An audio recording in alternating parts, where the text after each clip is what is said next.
Biológicamente, si algo tiene metabolismo, crece, se multiplica, está vivo. Aproximadamente 3.300 niños son asesinados por aborto cada día en los Estados Unidos, llegándose a asesinar 1.2 millones de niños no nacidos. Para muchos, un feto simplemente es una masa de tejidos. Para otros, para nosotros, es vida humana.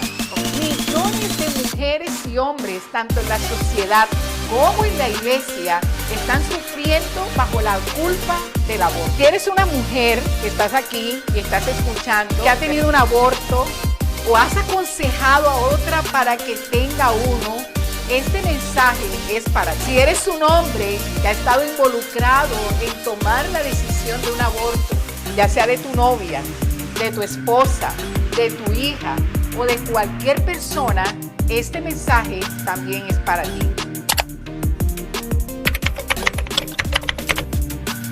El otro caso que conocí fue de familia, ¿ya? Persona directamente relacionada con mi familia. Hizo exactamente lo mismo, fue la mamá. La joven también se había enamorado, había tenido relaciones, quedó embarazada y ella pensó que la solución antes de que pues no había terminado los estudios, no tenía dinero, ella no quería que se enterara su esposo, no quería que nadie se enterara y ella también llevó a su hija para que le practicaran el aborto. Hoy, han pasado muchos años después de eso, porque era una menor de edad, hoy ya es una mujer casada, con hijos y todo, su vida también tiene muchas dificultades. Entonces pensaba, bueno, también las estadísticas dicen que una cosa es lo que nosotros pensamos y otra cosa es lo que nosotros hacemos. Si nosotros como cristianos o nosotros como creyentes pensamos de una manera, ¿por qué actuamos de otra forma si dentro de la iglesia también sucede?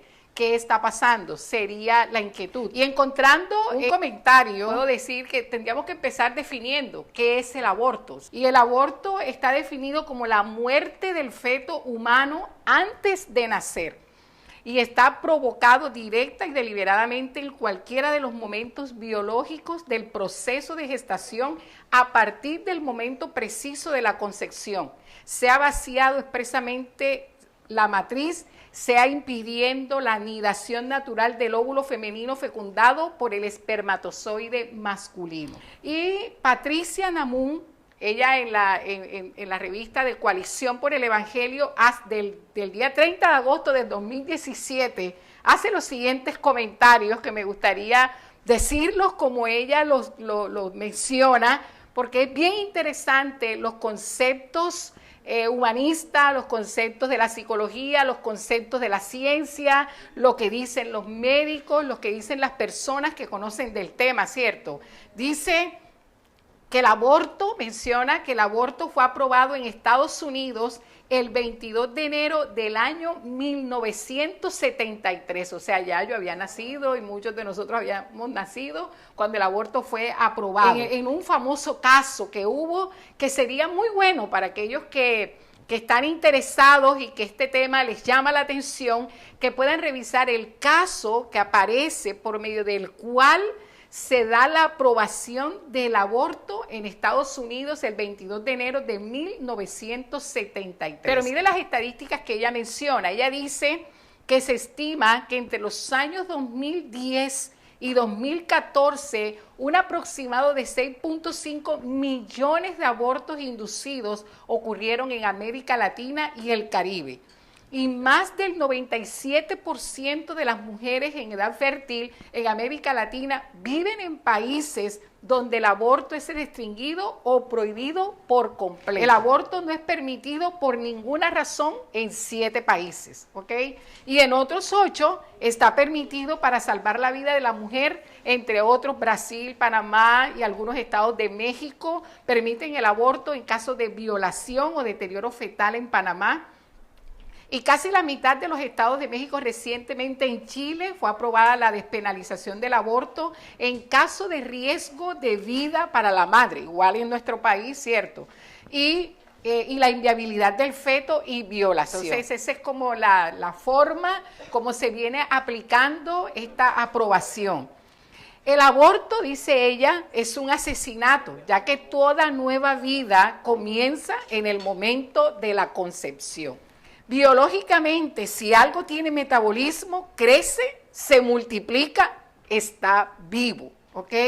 También menciona que el número de niños asesinados por aborto cada año empequeñece el holocausto y otros horrores homicidas de nuestra historia. Aproximadamente 3.300 niños son asesinados por aborto cada día en los Estados Unidos, llegándose a asesinar 1.2 millones de niños no nacidos cada año. La Convención Americana de los Derechos Humanos, en su artículo 4, acápite número 1, establece: toda persona tiene derecho a que se le respete la vida.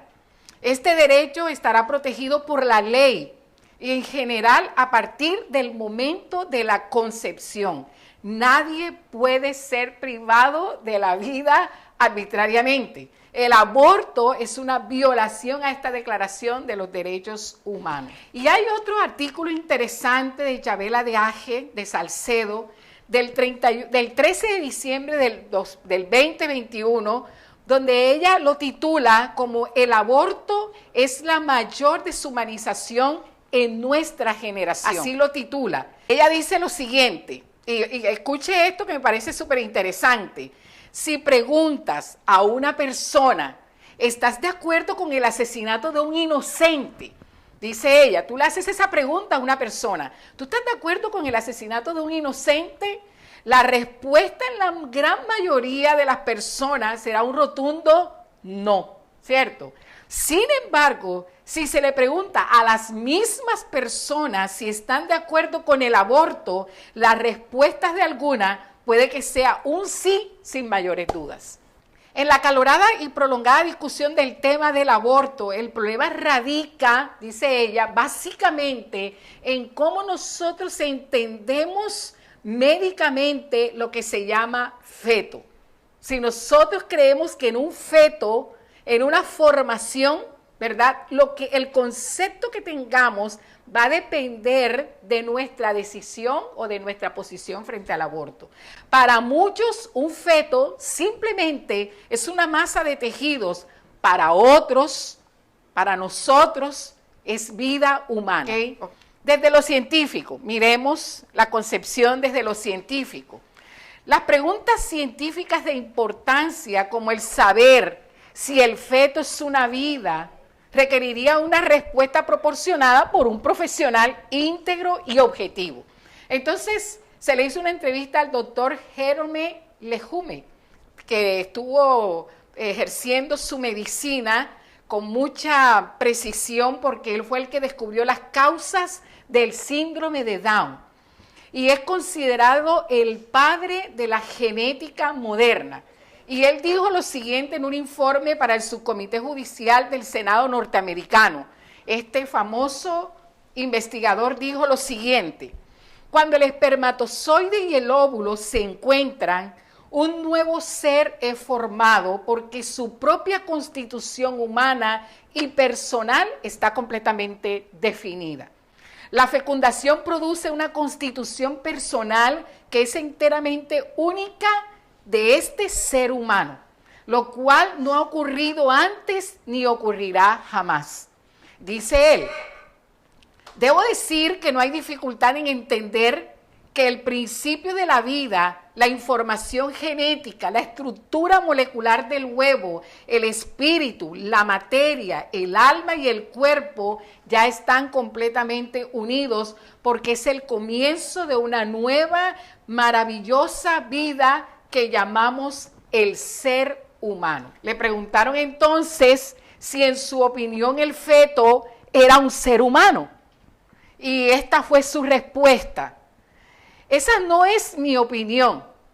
Esa es la enseñanza de toda la genética que he aprendido. No hay duda que el feto es un ser humano. Ahora veamos también lo que un ginecólogo piensa y explica sobre los métodos que nosotros o que se usan para el aborto inducido, ¿verdad? Y el doctor Anthony él explica la forma sobre cómo se practica. Él dice que el aborto es despiadadamente violento, ¿ok? Por el método que se utiliza. Tal vez muchos de nosotros lo que necesitamos es documentarnos más sobre el tema, entenderlo más, leerlo más, a partir de ahí poder tomar una verdadera posición frente al tema. ¿Por qué? Porque si nosotros estamos hablando de familia, imagínate si tú estás de acuerdo con ese tema y tú dices, sí, estoy de acuerdo con el aborto en el caso de la salud, en el caso de que la persona tenga un problema de salud, o estoy de acuerdo con el aborto en el caso en que me hayan notificado que el bebé viene con una malformación genética. Tú estás de acuerdo. El día que tu hija o tu hijo, por alguna razón, llega donde ti y te dice, estoy en esta situación y no sé qué hacer, y tiene toda la confianza de venir a su familia, de venir ante su padre, ante su madre o ante la persona, el cuidador, y le comenta la situación, ¿qué harías? Conversando con mi hijo, yo le decía, cuando quedé embarazada, ¿verdad? Yo me había colocado la vacuna de la varicela y en ese momento mi ginecólogo recomendó que yo debía abortar, porque todos los estudios científicos indicaban que el bebé iba a nacer con una malformación, y yo le decía a él, pero ahí estás tú, ¿ya? Hablando del tema, yo recuerdo que el doctor me hizo la pregunta, si tu hijo viene con una malformación, ¿lo aceptarías? ¿Lo amarías? Yo le dije, pues sí. En ese momento él me dijo, no puedo ver nada ahora no podemos saber nada, todo se ve bien, pero no podemos saber cómo va a nacer el niño. Y él me dijo, pero es tu decisión. De ahí, de esa cita, yo tenía que ir a la otra cita, ya yo iba preparada para mi legrado, que era pues algo legal porque estaban todos los documentos, todo estaba certificado, todo, de que era posible hacerlo. La ley me lo permitía y era algo muy, muy pronto, muy cerca. Y yo tenía que decidir de la consulta donde me habían hecho la ecografía hasta la cita con el médico. Y en ese camino, que era del centro de la ciudad de Cartagena hasta Boca Grande, donde quedaba el consultorio del médico, en ese camino yo tenía que decidir, porque ese día era el día del legrado. ¿Ok? Entonces, ¿qué pasaría si tu hija te hace la consulta? Porque tal vez nosotros en familia necesitamos hablar de esos temas con nuestros hijos y ellos deben saber cuál es nuestra posición, porque si ellos saben que mi posición es liberal, en el sentido de que sí, estoy de acuerdo, entonces el día que ellos lo practiquen, yo no tendría opción de decir otra cosa, ¿ok? Yo no tendría opción de decirle por qué lo hiciste, por qué no hablamos, por qué no trajiste ese tema a casa, por qué no tuvimos la oportunidad de participar, por qué como familia no nos tuviste en cuenta. No, papá, mamá, yo sabía lo que tú pensabas de eso. ¿Para qué iba a comentar o para qué iba a dialogar? Si yo sabía que tú estabas de acuerdo o en desacuerdo, ¿ok? Cualquiera sea la posición, en el hogar hay que hablar de eso, hay que orar por eso, hay que incluirlo en las conversaciones y hay que tenerlo en cuenta como parte de nuestro devocional. Ahora vamos a ver el método. Abortos de segundo trimestre son realizados entre 14 y 24 semanas de gestación. Hoy tu paciente tiene 17 años, ella tiene 22 semanas de embarazo, su bebé es la longitud de tu mano más un par de pulgadas. Y estas últimas semanas ella ha estado sintiendo su bebé patear, pero ella está dormida en una mesa de quirófano. Entras al quirófano con tu uniforme quirúrgico acompañado de lavado higiénico. Se introduce un catéter de succión en el útero. Este es un catéter de succión francés. Si ella tuviera 12 semanas o menos de embarazo, básicamente la anchura de tu mano, podrías hacer todo el procedimiento con esto, pero bebés de este tamaño no pasan por el catéter de este tamaño. Después de succionar el líquido amniótico, introduces un instrumento que llaman abrazadera de azufre. Mide alrededor de 13 pulgadas. Está hecho de acero inoxidable y la parte de arriba de esta abrazadera es de 2,5 pulgadas de largo, tiene una fila de dientes filosos. Cuando se sujeta algo, no lo suelta.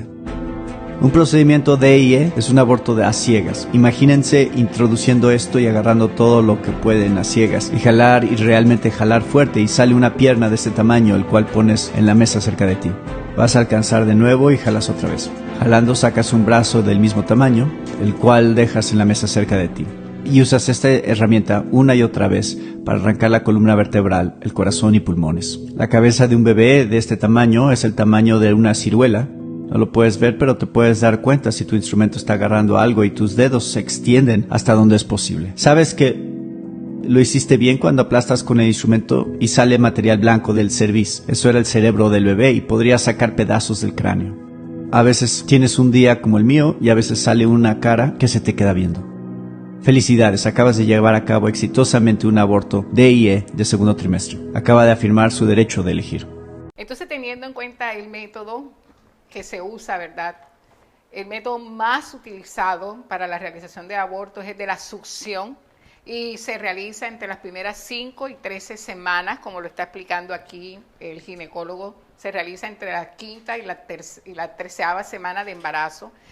Este método utiliza una pequeña aspiradora que dice que es entre 15 y 20 veces más fuerte que las aspiradoras de uso del hogar, que succiona y despedaza al bebé. Cuando el aborto ocurre a partir del segundo trimestre de embarazo, es realizado con un instrumento llamado Shopper Clamp, ¿verdad?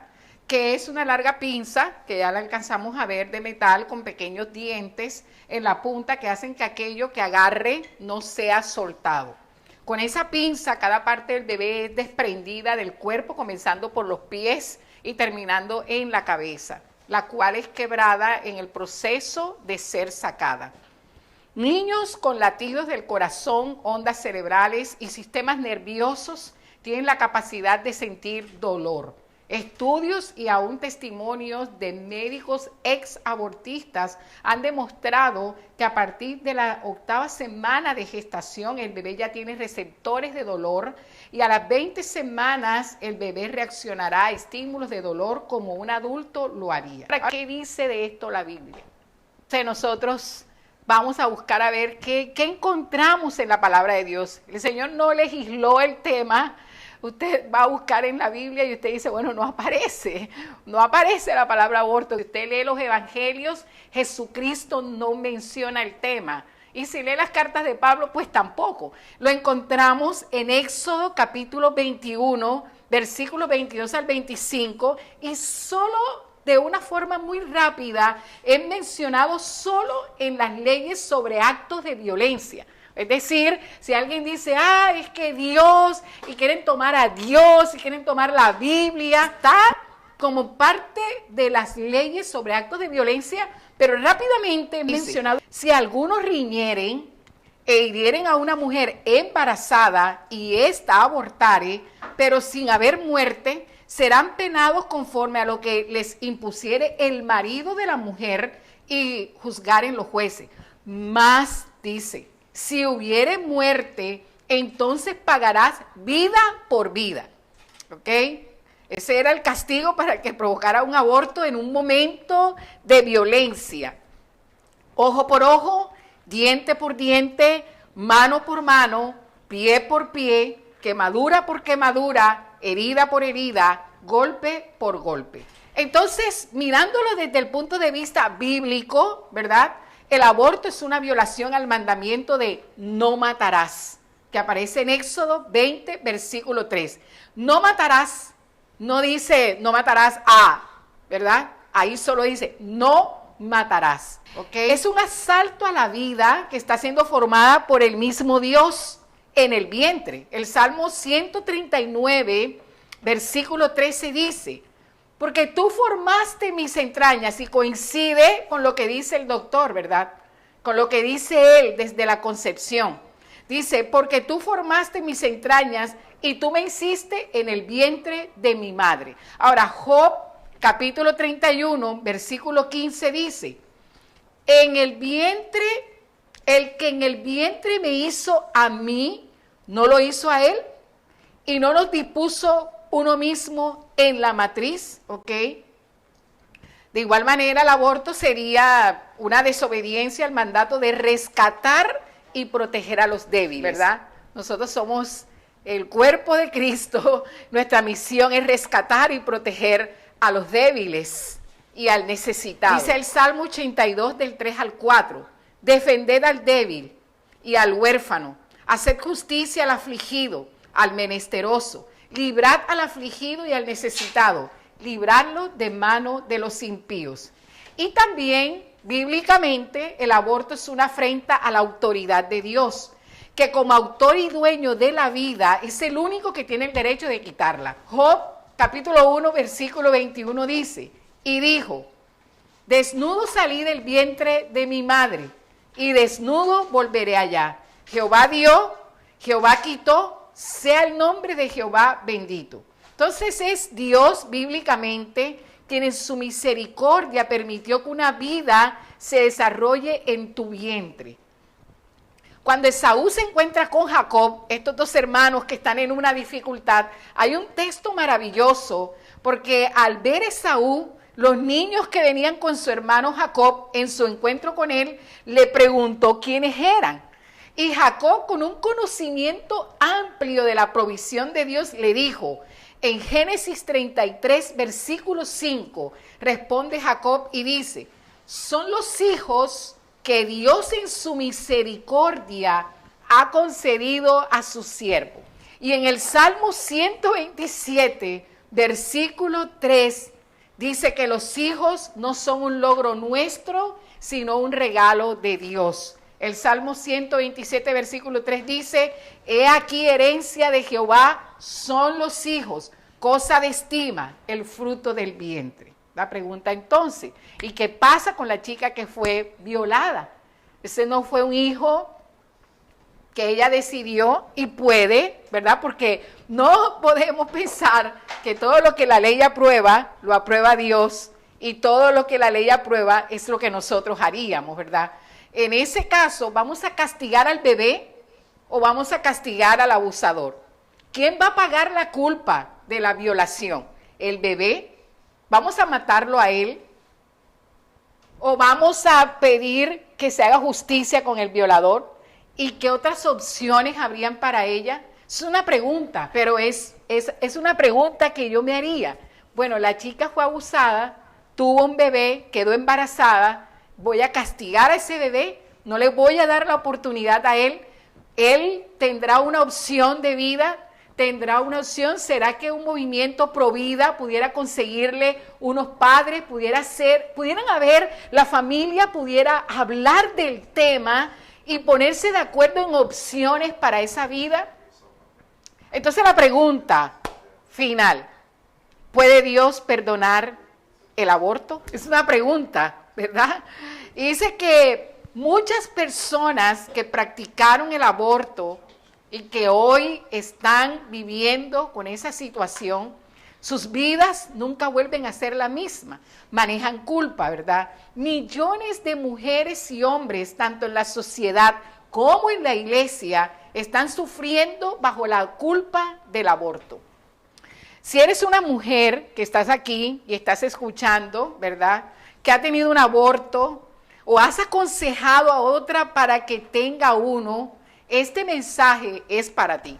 Si eres un hombre que ha estado involucrado en tomar la decisión de un aborto, ya sea de tu novia, de tu esposa, de tu hija o de cualquier persona, este mensaje también es para ti. ¿Te perdonará Dios? Pues la Escritura dice que sí, que sí, que Dios concede perdón total. Debido a la obra de Cristo por nosotros, Dios nos ofrece gratuitamente el perdón.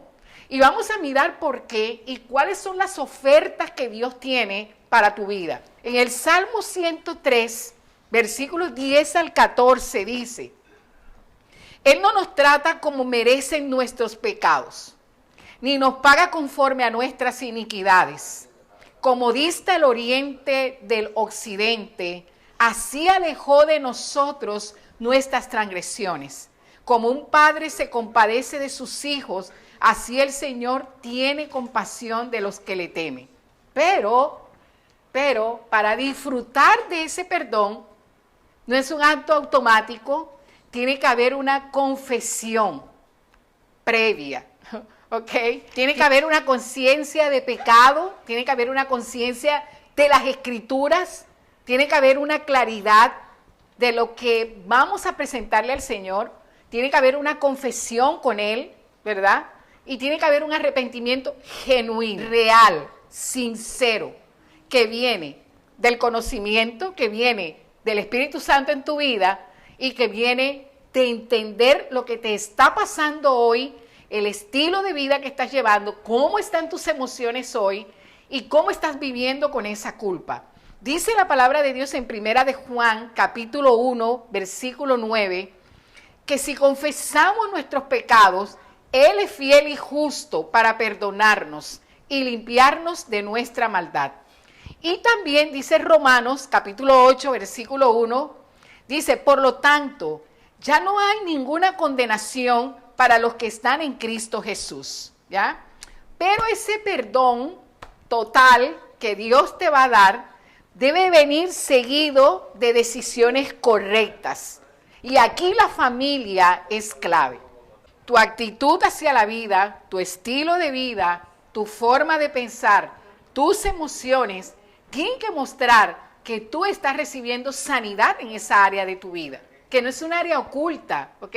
Ni fue algo que puedo dejar allá atrás como de mi pasado y lo voy a enterrar. Es algo que está influyendo directamente en nuestro ser, ¿ok? Quiero dar unas sugerencias que son muy importantes porque son sugerencias que son el acuerdo de muchos especialistas, de muchos conocedores del tema. No son mis sugerencias, son sugerencias de toda una coalición, de todo un movimiento, ¿ya? Que defiende el valor de la vida. Entonces, de pronto alguien dice, bueno, pero este bebé va a venir con problemas. Mire que quien está defendiendo la vida fue el que descubrió e intervino el síndrome de Down, ¿ok? Este bebé va a venir con unas dificultades, va a tener unos problemas de salud. Conocemos casos de padres que han tenido hijos sin saber que iban a nacer con un problema de salud. Y los hemos conocido, hemos orado por ellos, han venido a nuestra congregación. Ellos tuvieron un embarazo aparentemente normal, nadie detectó que el niño iba a nacer con dificultad, pero cuando el niño nace, en el transcurso de su desarrollo, descubren que tiene un problema serio de salud y una corta vida. ¿Qué hubiese pasado si esos padres hubiesen sabido eso antes? Pero lo supieron después. Y lo que nosotros vemos en ellos son padres llenos de amor, son padres llenos de preocupación, son padres consagrados, aún sabiendo que esa criatura va a tener corta vida. Son padres que invierten su vida en el cuidado. De hecho, el gobierno y los sistemas de salud también deben apoyar y deben respaldar este tipo de situaciones y enfermedades raras con las que puede nacer un niño, ¿ok? Entonces, todo eso lo tenemos que hablar en familia, todo eso lo tenemos que conversar, bien documentado sobre el tema, ¿ok? Entonces, vamos a ver algunas sugerencias que tenemos en esta mañana. La primera, unirse a un grupo de ayuda post-aborto puede ayudar inmensamente a alguien que ya lo haya practicado y que esté pasando por una crisis emocional. Hay estudios bíblicos posabortos diseñados para las mujeres y otros para los hombres. Hay muchos recursos en línea que pueden ayudarte a encontrar el grupo de apoyo que tú necesitas. Esta lucha no es solo. Nadie está luchando solo con esta situación. Otra sugerencia son los movimientos pro vida, ¿ok? Que los puedes conseguir en línea, anótalo. Movimientos pro vida. ¿Qué te proponen ellos? ¿Qué opciones tienen? Es un movimiento a nivel mundial que ofrece también opciones de ayuda, opciones de consejería, opciones de respaldo, de apoyo a una persona que esté intentando, que esté planeando, que esté pensando, si esto me llega a pasar, pues yo abortaría. Sanidad emocional, eso es otra sugerencia. tienes que buscar, así tienes que buscar integrarte en una comunidad terapéutica, ¿ok? Una familia de cristianos llamada iglesia. La iglesia es una comunidad terapéutica. ¿Qué pasa con la iglesia? Todos los que estamos aquí conectados y que somos parte de una iglesia, tenemos que estar preparados para cuando un caso de esto viene a nosotros. Y la iglesia debe configurarse, debe constituirse en una comunidad terapéutica, no solo el pastor, no solo un líder. Todos debemos participar de programas de sanidad emocional y ayudar con lo que hemos aprendido a aquellos que se acercan a nosotros con esta situación. ¿Por qué? Porque la iglesia debe tener programas de sanidad emocional. Cuando una persona llega y viene con toda esa carga emocional, la iglesia con la palabra del Señor debe ser una comunidad terapéutica, ¿ok? Ayudar a otros es otra sugerencia, ¿verdad? Dios espera que si tú has recibido el perdón, ¿verdad? El perdón que Él nos ha dado, tú lo puedas extender a otro. Entonces la idea es que tú puedas ayudar a otros, puedas ayudar a otras personas que estén pasando por este conflicto. Tú no vas a detener que una persona lo haga, pero sí le vas a hacer ver, ¿ok? Le vas a enseñar, le vas a mostrar. Y para eso necesitas estar documentado y saber del tema. La iglesia tiene la responsabilidad de conocer este tema. Y la iglesia no debe participar de estas discusiones sin preparación, sin conocimiento, tanto del tema científico, psicológico, que es el impacto más grande que puede tener una persona que ha practicado abortos o que los ha realizado, así como lo que la Biblia habla sobre la vida. ¿Qué debemos enseñar nosotros como iglesia a las personas que tenemos a nuestro alrededor y a nuestra familia? La importancia de la vida. Y en nuestra familia se debe conversar, si algo así llegase a pasar, ¿qué haríamos con esa criatura? Muchas mujeres que han tenido abortos llevan una vida llena de amargura. Y esto es comprensible, ¿ya? Que ellas se sientan amargadas. Pero algo interesante es que muchas mujeres que han practicado el aborto llevan una amargura comprensible hacia los hombres que usaron y abusaron de ellas, hacia padres que las presionaron y hacia aquellos que las engañaron para que tomaran una decisión que resultó de la muerte de su hijo.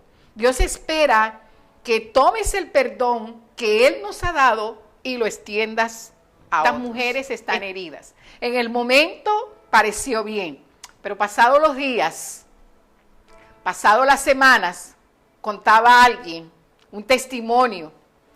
Al pasar los días, al pasar las semanas, empezó a preguntarse, ¿y qué hubiese pasado si lo hubiese tenido? ¿Y ahora cómo fuera mi hijo? ¿Y por qué no tuve el valor? ¿Por qué me llené de temor? ¿Okay? Un paso saludable que puedes tomar es acercarte a mujeres que están experimentando embarazos no deseados, que son los candidatos, embarazos no deseados. Dios puede eventualmente utilizar nuestra experiencia para equiparnos, para ayudar a los demás y compartir con ellos el amor de Dios. Este es un mensaje que intenté desarrollarlo sin pensar en generarle culpa a nadie. Fue un mensaje que traté de prepararlo de una forma amplia, considerando que los brazos de Dios están abiertos. No quise preparar este tema para hacerte pensar que Dios te va a condenar siempre.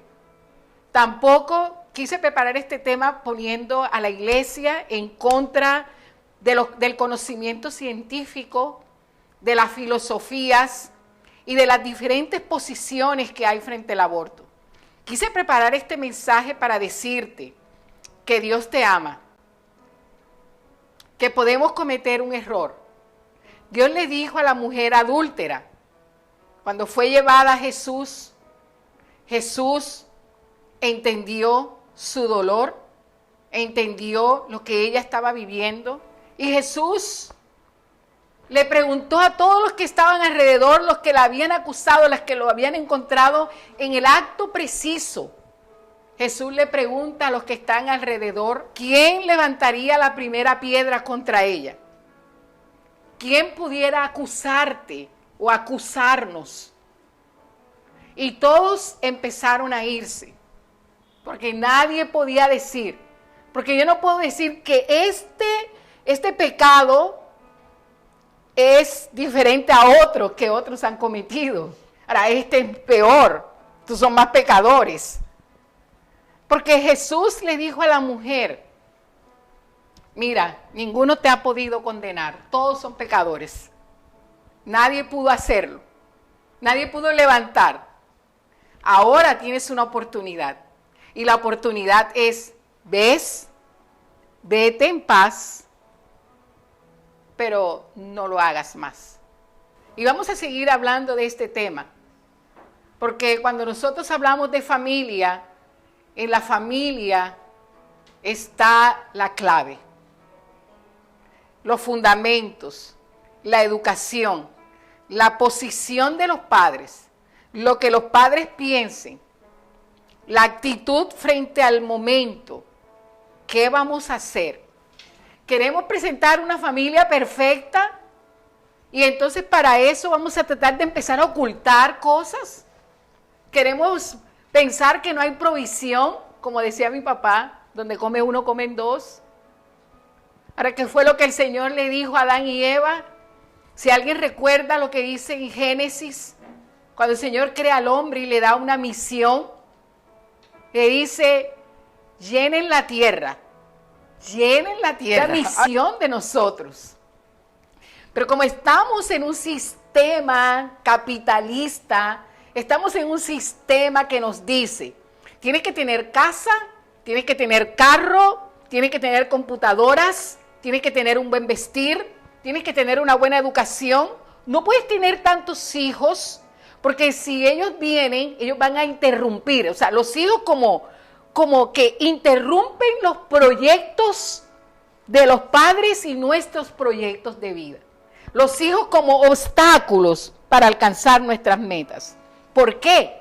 Porque nuestras metas han estado siendo distorsionadas de la meta real de Dios para nuestra vida. Entonces, bueno, no voy a tener un hijo porque por el hijo que no tuve me compré un carro. No voy a tener ese hijo porque por ese hijo que no tuve pude viajar. Pero sí soy irresponsable en tener sexo cuando quiera, con quien quiera, y aún con una persona que ni siquiera me interesaría hacer vida en el futuro. Porque tengo la opción de salir de esto de alguna manera.